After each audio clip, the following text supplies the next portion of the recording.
صاحب سے کہ وہ اسٹیج پر تشریف لائیں اور وزیر اعظم پاکستان کے آج کے دن کا پیغام پڑھ کر سنائیں اور اس کے بعد اپنے خیالات کا اظہار کریں.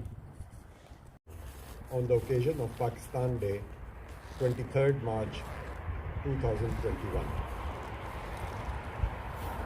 23rd March 1940 was a momentous occasion when the Muslims of the subcontinent decided to establish a separate homeland to free themselves from the shackles of oppression and slavery of the Hindutva mindset.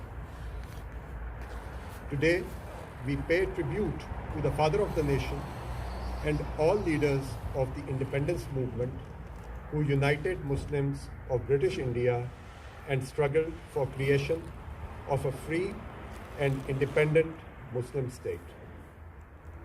The struggle culminated in the emergence of Pakistan on the map of the world on 14th August 1947.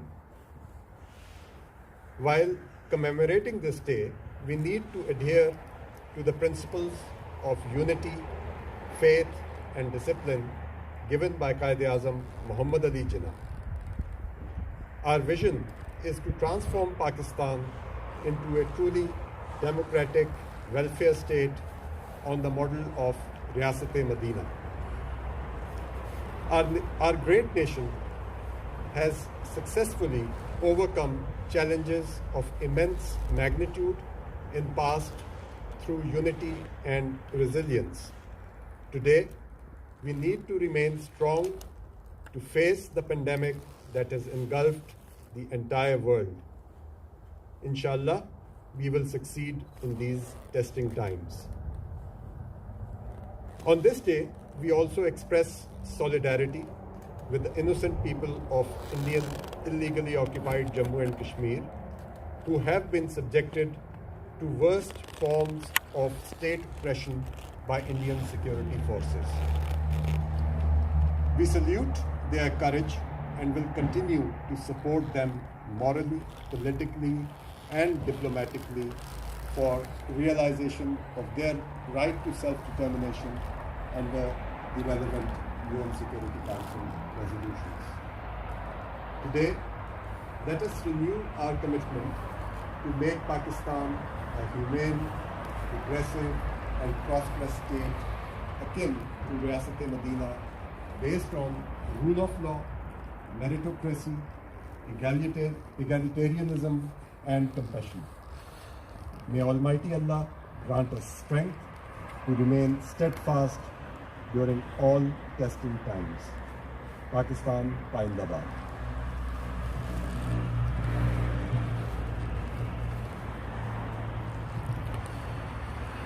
Bismillahirrahmanirrahim.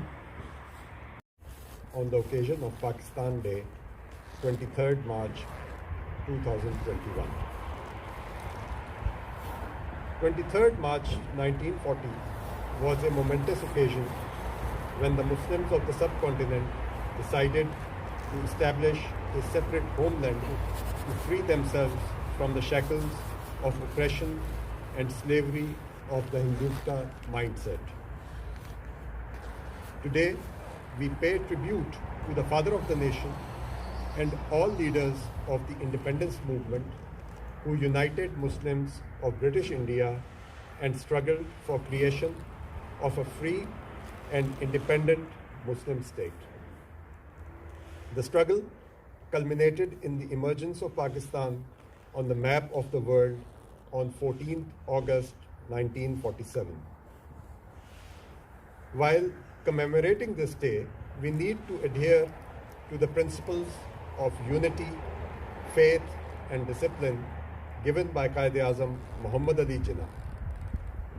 Our vision is to transform Pakistan into a truly democratic welfare state on the model of Riyasat-e-Madina. Our great nation has successfully overcome challenges of immense magnitude in past through unity and resilience.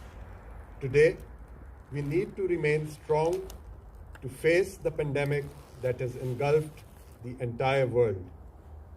Inshallah, we will succeed in these testing times. On this day, we also express solidarity with the innocent people of Indian illegally occupied Jammu and Kashmir who have been subjected to worst forms of state oppression by Indian security forces.